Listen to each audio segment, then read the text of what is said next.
तो हेलो बच्चों, आपका स्वागत है कृषि अकेडमी पर। एंड सबसे पहले हैप्पी न्यू ईयर सभी बच्चों को।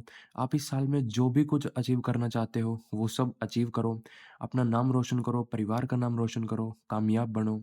ठीक है, मैं बस आपको यही सब कहना चाहता था। एंड जो भी मतलब बोर्ड एग्ज़ाम आप दे रहे हो या बीएससी के एग्ज़ाम दे रहे हो, उनको क्रैक करो। ठीक है, कोई बच्चा जेईई मेन का एग्ज़ाम दे रहा है, उसको एग्ज़ाम को क्रैक करो। ठीक है, आप हर फील्ड में सफलता प्राप्त करो, मैं आपको यही दुआ देता हूँ। एंड आज की जो हमारी वीडियो रहने वाली है नए साल के ऊपर, वो रहने वाली है, हम कर रहे हैं यहाँ पर स्टैटिस्टिकल फिजिक्स।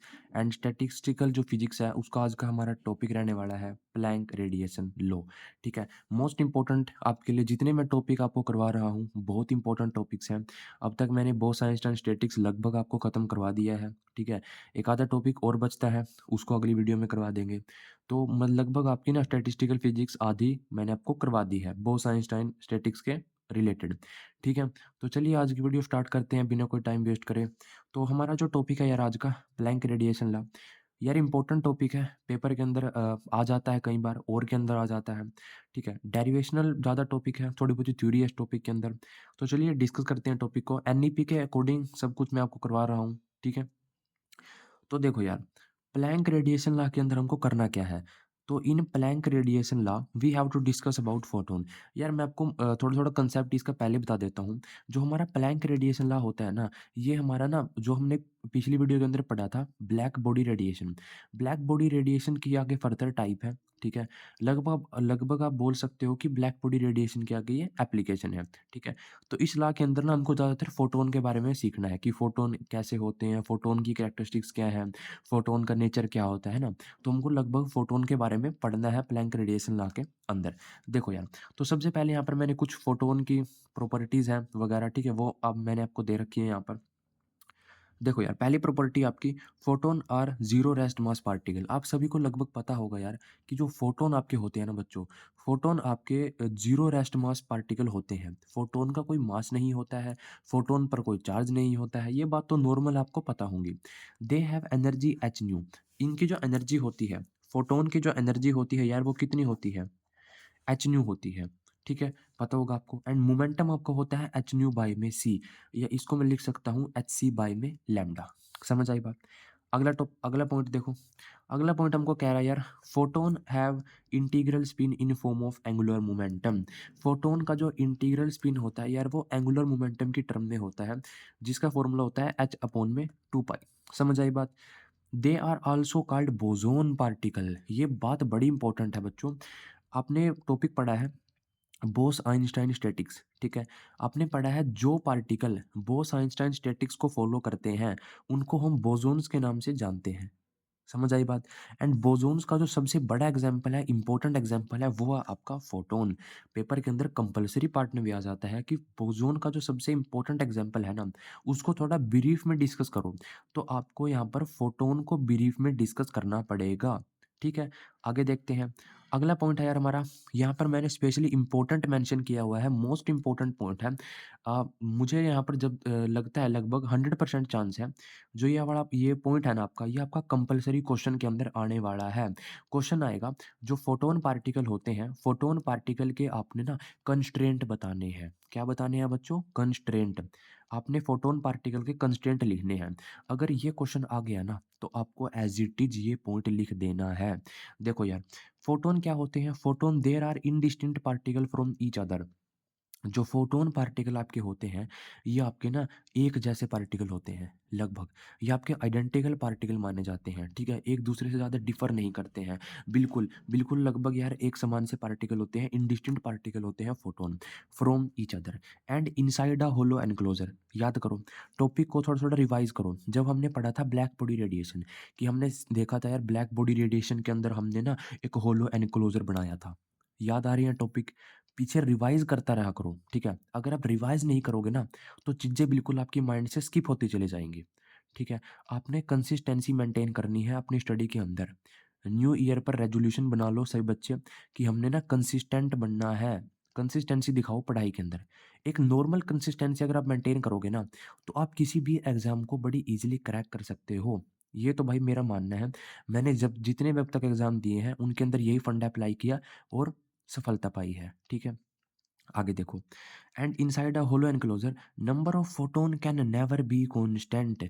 आपका जो होलो एनक्लोजर होता है ना, उसके अंदर जितने भी आपके फोटोन पार्टिकल पाए जाते हैं वो आपके कांस्टेंट नहीं हो सकते।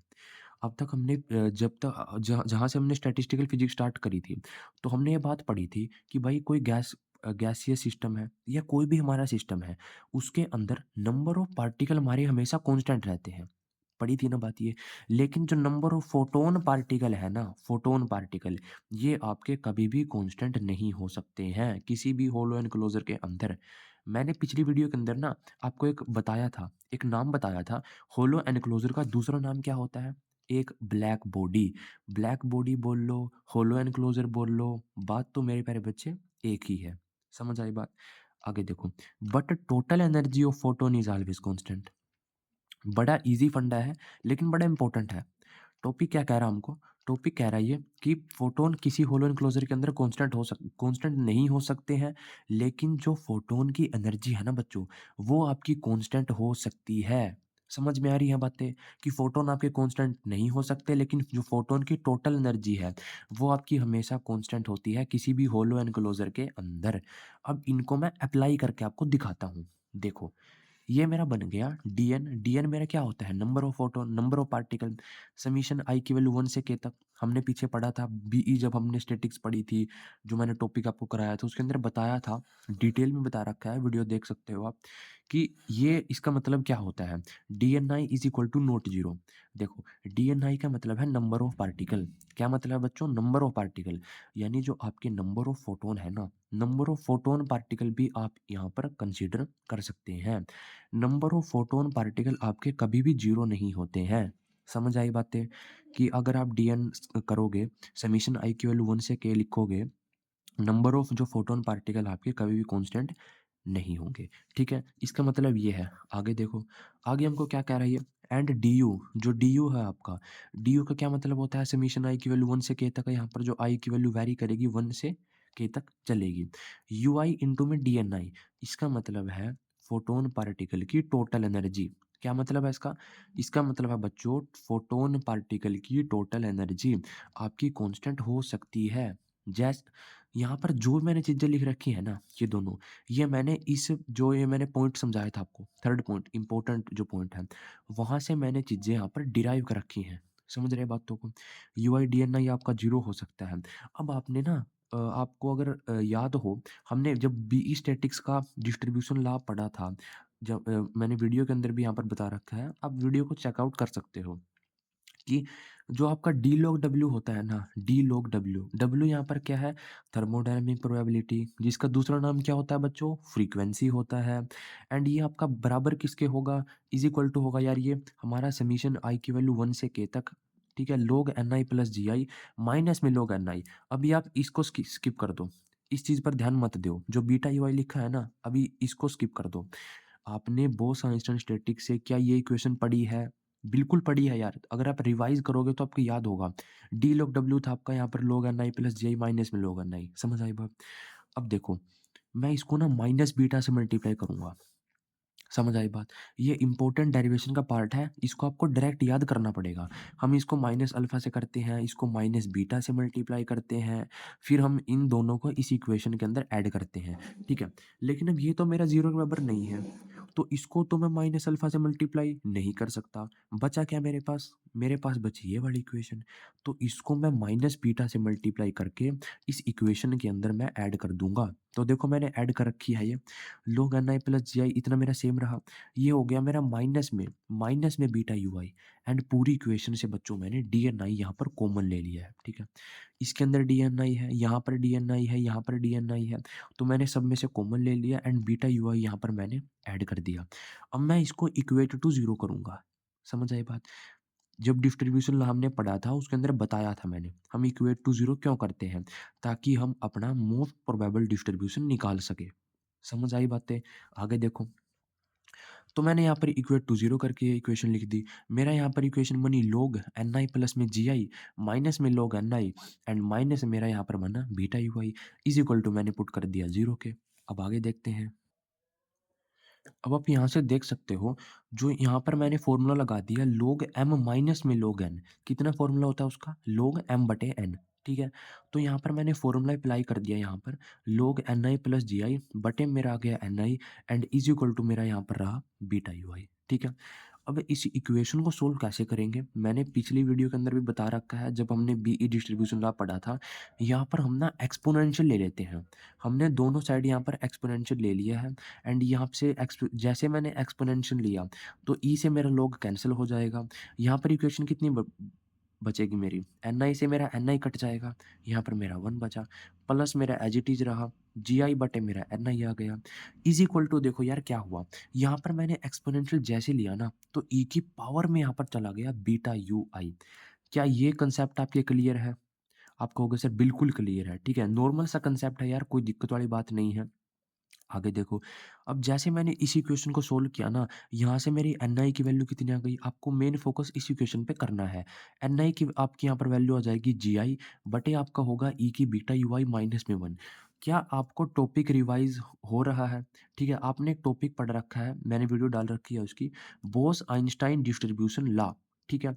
उस वीडियो के अंदर आप देखना, जो ni की वैल्यू आई है, वो कितनी आई है? इज़ इक्वल टू gi बटे में है मेरा ई की अल्फ़ा प्लस में बीटा यूआई। यानी अगर आप उस इक्वेशन को उठा के देखोगे और इस इक्वेशन को देखोगे, तो यहाँ पर हल्का सा फ़र्क ये है, उस इक्वेशन में यहाँ पर ई की अल्फ़ा भी है, यहाँ पर ई की अल्फ़ा नहीं है। समझ आई बातें? तो यहाँ पर ni का मतलब क्या है? बात को समझो। ni का मतलब होता है नंबर ऑफ पार्टिकल। आपके टोटल नंबर ऑफ पार्टिकल कितने हैं ith सेल के अंदर? ith सेल में आपके कितने नंबर ऑफ पार्टिकल प्रेज़ेंट हैं? चीज़ें क्लियर हुई? जीआई का यहाँ पर मतलब क्या है बच्चों? जीआई का यहाँ पर मतलब है आपके नंबर ऑफ एलिमेंट्री सेल कितने हैं? नंबर ऑफ आपके सेल कितने हैं ith कंपार्टमेंट के अंदर? समझ आई बातें? जी आपका होता है number of cell and N आपका होता है नंबर ऑफ पार्टिकल। ई की बीटा यूआई, बीटा यहाँ पर एक पैरामीटर है जिसकी वैल्यू आपको पता भी है। बीटा की वैल्यू होती है 1 बाय में केटी। यूआई यहाँ पर टोटल एनर्जी है ना? टोटल एनर्जी है। 1 यहाँ पर कांस्टेंट है, ई यहाँ पर एक्सपोनेंशियल फैक्टर है। लेकिन हमको यहाँ पर निकालना क्या है? हमने यहाँ पर ni निकाल लिया, ठीक है। आपने कहा चलो ठीक है सर, यहाँ तक तो हमारे समझ में आ गया। अब देखो बच्चों, हमको यहाँ पर निकालना है nv, यानी कि नंबर ऑफ फोटोन देखो, here we have to calculate number of particle. हमको नंबर ऑफ पार्टिकल या फोटोन निकालने हैं जिनकी frequency v and v plus dv के बीच में लाई करेगी। हमको एक ऐसे फ्रीक्वेंसी इंटरवल के अंदर एनवी निकालना है, नंबर ऑफ फोटोन पार्टिकल हमको निकालने हैं। So to calculate this we consider an another frequency interval v minus 1/2 and v plus में 1/2। देखो यार फंडा क्या है मैं बताता हूँ आपको। एन आई तो आपका आ गया। अब मेरा यहाँ पर मेन मकसद है कि यहाँ पर मैं एन आई की जगह ना एन वी डी वी निकालूं। तो एन वी डी वी निकालने के लिए देखो मुझे क्या करना पड़ेगा। एन वी डी वी निकालने के लिए ना मुझे यहाँ पर एक और फ्रीक्वेंसी इंटरवल यहाँ पर कंसीडर करना पड़ेगा। तो हमने यहाँ पर एक कंसीडर कर लिया frequency interval V minus 1/2 and V plus में 1/2। समझ आई बात? इस इंटरवल के अंदर मैंने मान लिया जो मेरे नंबर ऑफ पार्टिकल है, नंबर ऑफ फोटोन है, वो मेरे एन वी हैं। समझ आई बातें? तो देखो एनवी मेरा यहाँ पर कितना आ गया? यार मैंने कुछ नहीं किया यहाँ पर, जो नॉर्मल एनआई था ना, आई को हटाकर मैंने वी रिप्लेस कर दिया। क्योंकि प्लैंक रेडिएशन लॉ जो टॉपिक है, उसके अंदर ना हम मेनली फोटोन के बारे में पढ़ते हैं। और फोटोन के बारे में अगर हम पढ़ रहे हैं, तो फोटोन की एनर्जी के बारे में पढ़ेंगे, फोटोन की फ्रीक्वेंसी के बारे में पढ़ेंगे, ठीक है? तो यहाँ पर इसीलिए मुझे जो है एनवी निकालना पड़ेगा। फर्दर मैं फोटोन की एनर्जी भी निकालूँगा। देखते हैं कैसे निकालेंगे। एनवी मेरा कितना आ जाएगा देखो, आई था यहाँ पर, आई को रिप्लेस करके मैंने वी यहाँ पर लिख दिया, जी भी आ गया, बटे मेरे आ गया यहाँ पर ई की बीटा यू आई। देखो बीटा की यहाँ पर मैंने वैल्यू पुट कर दी। बीटा की वैल्यू कितनी होती है? 1/kT होती है। तो यहाँ पर मैंने वैल्यू पुट कर दिया और कुछ भी नहीं किया यार, माइनस मेरा 1 हो गया। आगे देखो, तो ये मेरे कितने आ गए? अब देखो, ये तो मेरे आए एनवी, लेकिन मुझको निकालना क्या है? मुझको निकालना है एनवीडीवी। तो अगर मुझे एनवीडीवी निकालना होगा तो देखो कैसे निकालेंगे। Number of photon having frequency V and V plus DV के बीच में, तो ये मेरी कितनी होगी?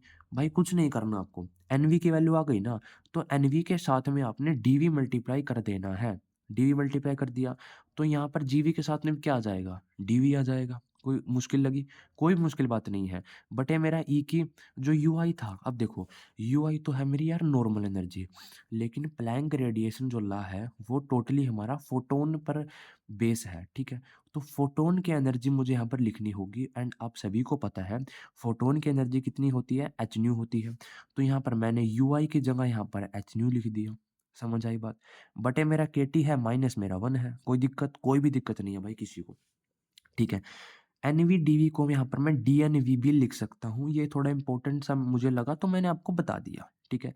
आप डीएनवी लिख लो या एनवी-डीवी लिख लो, बात एक ही है, ठीक है। अब आगे देखो, अब भाई आपका जो मेन फंडा होगा ना, आपने चलो निकाल लिया, आप कहोगे सर ठीक है, मैंने आपको कहा था कि हमको ना एनवी-डीवी निकालना है, तो आपने निकाल लिया एनवी-डीवी, लेकिन बेटा यहाँ पर हमको ना जीवी-डीवी की वैल्यू पता होनी चाहिए, ठीक है। अगर मैं इस इक्वेशन को यहीं तक छोड़ दूँ ना, तो दिक्कत हो जाएगी। मुझको जीवी-डीवी की वैल्यू पता होनी चाहिए। अब जब आपने एक टॉपिक पढ़ा होगा फेज स्पेस, ठीक है? मैंने अब तक नहीं करवाया है, लेकिन आपने पढ़ा होगा अपनी बुक के अंदर, ठीक है? आगे मैं फर्दर करवा दूँगा टॉपिक को, आप टेंशन मत लो। लेकिन अभी के लिए आप इस बात को ध्यान में रखो कि जीपी-डीपी की वैल्यू कितनी होती है, ठीक है? हमको डायरेक्ट जीवी-डीवी की वैल्यू नहीं पता है, हम कहाँ से निकालेंगे? जीपी-डीपी से मैं अगर मुझे जीपी-डीपी पता है ना, तो मैं जीपी-डीपी से अपने आप जीवी-डीवी की वैल्यू निकाल लूँगा। समझ आ रही हैं चीज़ें? आगे देखो, तो यहाँ पर मैंने जीपी-डीपी की वैल्यू पता है मुझे, कितनी होती है मैंने लिख दी। ये मेरी वैल्यू होती है 4 pi V into P square DP बटा एच क्यूब, ठीक है? ये जो मैंने जीपी-डीपी की वैल्यू निकाली है ना, ये मेरा टॉपिक का नाम है फेज स्पेस। फेज स्पेस नाम का टॉपिक है, उसके अंदर दिया गया है जीपी-डीपी की वैल्यू। आपको करा दूँगा टेंशन मत लो। अभी के लिए जस्ट याद रखो कि जीपी-डीपी की वैल्यू इतनी होती है, ठीक है? जीपी-डीपी का वैसे मतलब क्या है? आप सभी को यार पता है, कई बार मैंने आपको बता दिया है। जी का मतलब क्या होता है? जी का मतलब होता है नंबर ऑफ सेल या बोल सकते हो number of elementary cell. Number of elementary phase space cell है यहाँ पर जीपी-डीपी का मतलब। एंड जहाँ पर आपको डीपी, पीडीपी या ऐसा लगे ना वीडीवी लिख लिया यार यहाँ पर पीडीपी लिख लिया, तो उसका मतलब होता है आप एक इंटरवल की बात कर रहे हो। In momentum interval P and P plus DP. GPDP मेरा क्या है? नंबर ऑफ कितने मेरे एलिमेंट्री फेज पे सेल हैं किसी मोमेंटम इंटरवल के अंदर, जो मोमेंटम इंटरवल मेरा कितना है P and P plus DP है। आगे देखते हैं। अब जो मेरा मेन काम है ना, ये तो मेरा आया नॉर्मल जीपीडीपी। ये नॉर्मल जीपीडीपी किसके लिए है? नॉर्मल अगर कोई मेरा पार्टिकल है, किसी भी पार्टिकल के लिए जीपीडीपी की वैल्यू है। लेकिन यार मुझको जीपीडीपी किसके लिए चाहिए? मुझको डी जीपीडीपी चाहिए फोटोन के लिए। देखो यार थोड़ी दिक्कत आपको आ सकती है, ठीक है? टॉपिक को करते हुए थोड़ा कॉम्प्लेक्स टॉपिक है, लेकिन कंसेप्ट बहुत है टॉपिक के अंदर। अगर आपके कंसेप्ट समझ में आ गए ना, तो टॉपिक को आप नॉर्मल हैंडल कर सकते हो। देखो, मुझको यहाँ पर जीपीडीपी चाहिए फोटोन के लिए। जो ये मेरी जीपीडीपी की वैल्यू है ना, ये है किसी भी नॉर्मल पार्टिकल के लिए। तो फोटोन के लिए देखो कैसे निकालूँगा मैं। So we have to calculate GPDP for photon. मुझको यहाँ पर कैलकुलेट करना पड़ेगा फोटोन के लिए। अब देखो फोटोन के अंदर ना, फोटोन के अंदर ये स्टेप मोस्ट इंपॉर्टेंट है। अगर आपके ये स्टेप याद रह गया ना, तो आप इस डेरिवेशन को इजीली हैंडल कर सकते हैं। देखो, आपको यहाँ पर क्या लिखना होगा कि भाई हमको पता है फोटोन के अंदर ना पोलराइजिंग करैक्टर होता है। क्या होता है बच्चों? फोटोन के अंदर पोलराइजिंग करैक्टर होता है। फोटोन आपके पोलर नेचर के होते हैं, ठीक है? तो पोलराइजिंग करैक्टर ना 2 प्रकार का होता है। एक तो होता है लेफ्ट हैंडेड पोलराइजिंग करैक्टर, एक आपका होता है राइट हैंडेड पोलराइजिंग करैक्टर। बस आपको ये दोनों चीज़ें याद रखनी है। यानी कुल मिला के आपने यहाँ पर क्या लिखा कि सर फोटोन के अंदर ना हमारा पोलराइजिंग करैक्टर आपका पाया जाता है। एक तो होता है लेफ्ट हैंडेड एंड एक आपका होता है राइट हैंडेड। चलो आगे देखते हैं। तो देखो यार, अब आपने पढ़ा कि फोटोन के अंदर ना पोलराइजिंग करैक्टर होता है। तो इस पोलराइजिंग करैक्टर की वजह से we have to apply Bose Einstein static to photon separately. अब देखो, मैंने आपको शुरू में ही बोला था जो प्लैंक रेडिएशन लॉ है ना, ये आपका बीई स्टैटिक का आगे एप्लीकेशन है, या ब्लैक बॉडी रेडिएशन के आगे एप्लीकेशन आप बोल सकते हो। तो यार बात को समझो, फोटोन के अंदर ना 2 प्रकार का पोलराइजिंग करैक्टर पाया जाता है। तो अगर फोटोन में 2 प्रकार का पोलराइजिंग करैक्टर पाया जाता है ना, तो हम जीपी-डीपी यहाँ पर ना अलग-अलग तरीके से निकालेंगे। यानी नॉर्मल जीपी-डीपी हमारा कितना था? 4 pi V P square DP बटा एच क्यूब। तो मैं इसको 2 से मल्टीप्लाई कर दूँगा। समझ आई बात? यहाँ पर मैंने 2 से मल्टीप्लाई इसीलिए किया है क्योंकि जो मेरे फोटॉन होते हैं उनके अंदर पोलराइजिंग कैरेक्टर पाया जाता है, जो आपका 2 प्रकार का होता है। एक होता है राइट हैंडेड एंड एक आपका होता है लेफ्ट हैंडेड। तो इसी की वजह से यहाँ पर जो जीपी-डीपी की मेरी वैल्यू है, इसको मैं 2 से मल्टीप्लाई कर दूँगा। तो हैंस यहाँ पर मैं बोल सकता हूँ, जो मेरा जीपी-डीपी आया है ना फोटॉन के लिए, वो मेरा कितना आया है? वो मेरा आ गया यहाँ पर 8 pi V into P square into DP and बटे मेरा आ गया एच क्यूब। चीज़ें क्लियर हुई माइंड में इतनी? नॉर्मल सी बात है यार, अगर आप 1-2 बार टॉपिक को रिवाइज़ करोगे ना, तो आप ईज़िली टॉपिक को हैंडल कर सकते हो, चीज़ें क्लियर अपनी कर सकते हो। अब देखो, जीपी-डीपी तो मेरा आ गया, लेकिन मुझको क्या चाहिए? मुझको चाहिए बेटा जीवी-डीवी। यहाँ पर मैंने आपको बताया था ना कि जीपी-डीपी तो मेरा आ गया। अब जीपी-डीपी से मुझको क्या निकालना है? मुझको निकालना है बेटा जीवी-डीवी एंड जीवी-डीवी का मतलब क्या है? Number of elementary cell. कितने आपके एलिमेंटरी सेल पाए गए हैं इन frequency interval V and V plus DV. समझ आ रही है बातें? जहाँ पर आपको ये वी-डीवी लगे, पी-डीपी आपको नज़र दिखे, ठीक है? तो इनका मतलब होता है एक इंटरवल की आप यहाँ पर बात कर रहे हो। नंबर ऑफ एलिमेंट्री सेल कितने हैं, frequency interval V and V plus DV के अंदर आपको निकालना है। तो देखो आप कैसे निकालोगे? आपको पता है जीपीडीपी आपका आया है इतना, ठीक है? अब जीवीडीवी मैं कैसे निकालूँगा? जितनी भी आपकी इक्वेशन नज़र आ रही है आपको, आपको जीपीडीपी की वैल्यू पता चल गई इतनी है। इस इक्वेशन के अंदर ना आपको कुछ भी नहीं करना। जहाँ पर आपको पी नज़र आ रहा है, उस पी की जगह आपको वी के अंदर इक्वेशन लेकर आनी है।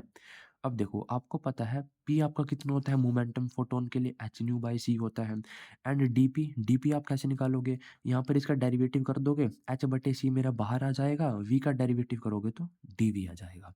इतनी चीज़ें क्लियर हुई। तो जीवी डीवी मेरी क्या आ गई? जितनी आपकी इक्वेशन है, इस इक्वेशन के अंदर सब कुछ आपने सेम रखना है। बस पी और डीपी की जगह आपने ये दोनों वैल्यू पुट कर देनी है, ताकि इक्वेशन मेरी वी के अंदर और डीवी के अंदर बन जाए। समझ आ रही हैं चीज़ें? आगे देखो, 8 पाई वी बटे एच क्यूब मेरा सेम रह गया। पी स्क्वायर की वैल्यू मेरी कितनी हो गई यार? H square V square and divide में मेरा हो गया यार सी स्क्वायर।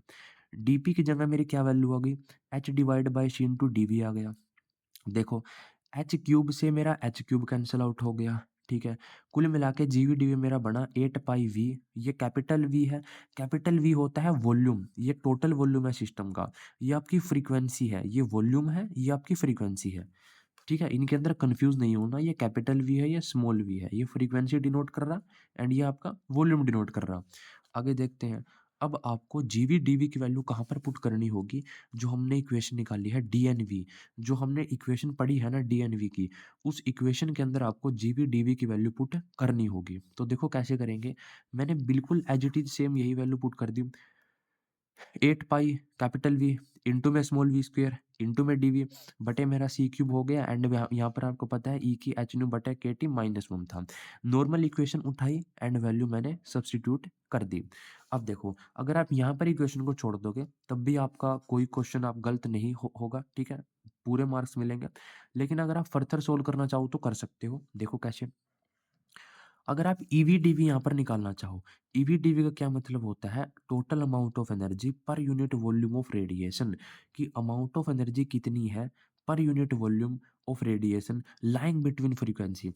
यहाँ पर तो आपने क्या निकाल लिए? नंबर ऑफ पार्टिकल निकाल लिए, जिनका इंटरवल आपका वी एंड डीवी है, ठीक है? अब अगर आप एनर्जी निकालना चाहो कि पार्टिकल की टोटल एनर्जी कितनी है, जिनका इंटरवल कितना है, V and V plus DV है। तो देखो कैसे निकालेंगे? इसका फॉर्मूला होगा amount of energy per unit volume of radiation lying between this interval. देखो, अगर आपने ईवी-डीवी निकालना है, तो आपको पता है फोटॉन की एनर्जी कितनी होती है? एच न्यू होती है। एच न्यू की आपने मल्टीप्लाई कर देनी है एनवी-डीवी के साथ में एंड आपने डिवाइड कर देना है टोटल जो सिस्टम का वॉल्यूम है उसके साथ। क्या इतनी बातें समझ में आई? आपने कुछ नहीं किया यहाँ पर, फोटॉन की एनर्जी लिखी, इनटू में आपने एनवी लिखा, एनवी-डीवी जो आपने यहाँ पर निकाल रखा है एंड डिवाइड आपने कर दिया सिस्टम की टोटल वॉल्यूम से। तो देखो कितना आया आपका।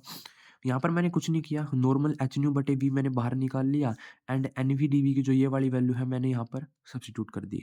अब आप यहाँ पर कटिंग कर सकते हो, जो जो चीज़ कट रही है उसको काट दो, जो चीज़ बच गई है उसको लिख लो। तो ये है आपका this law is called Planck radiation law. तो ये लॉ आपका जो होता है इसको हम बोलते हैं मेरे प्यारे बच्चों Planck radiation law. Most important topic है, पेपर के अंदर आ सकता है।